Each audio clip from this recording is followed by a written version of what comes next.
সকাল থেকে সন্ধে অবধি কী করি তো সেটাই আজকের ভিডিওতে তোমাদেরকে দেখাবো। তো সকালে উঠে আগে ঘরের জানালা দরজাগুলো খুলে দিব।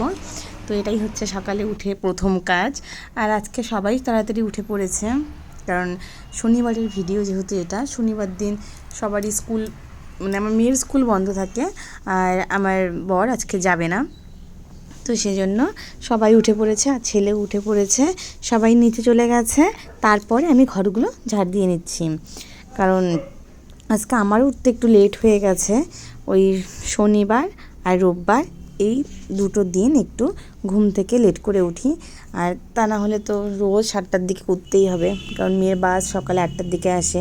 এখন তো আবার 7টার দিকে উঠি, এরপরে মানে সামনের বার থেকে আমাকে সকালে 6টার মধ্যে উঠতে হবে, কারণ তখন বাস আসবে আরও 1 ঘন্টা আগে, মানে 7টার দিকে আসবে। যাই হোক, এই ঘুম থেকে ওঠাটা সকালবেলা কত যে কষ্টের, যারা ওঠে তারাই জানে।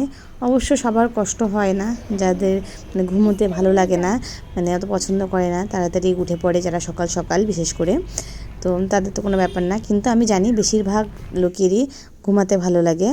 আর এই দেখো রান্না খাওয়া করে একটু রেস্ট নিতেও পারিনি, বিকেল 4টের দিকে, এখনও রোদ আছে, রোদ একদম কমেনি। এবার মেয়েকে নিয়ে বেরিয়ে পড়বো, ছেলেও যাবে সাথে।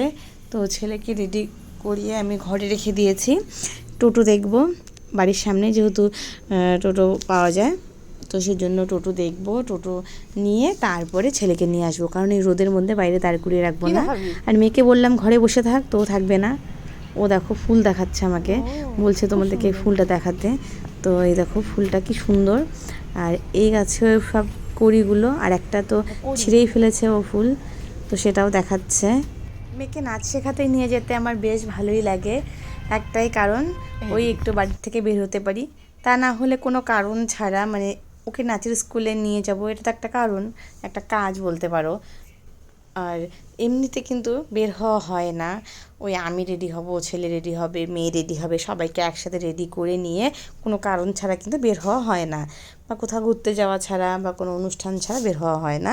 আর এই নাচের স্কুলে যাওয়ার জন্য তো বের হতেই হবে, আর বের হতে ভালো লাগে, একটু ঘোরা হয়, বাইরে সবার সাথে মিশতে পারি, গল্প করতে পারি। যদিও বাড়িতে অনেক লোক আছে, তবুও একটু বাইরে ঘুরতে বেশ ভালোই লাগে। তোমাদের কার কেমন লাগে কিন্তু অবশ্যই জানাবে।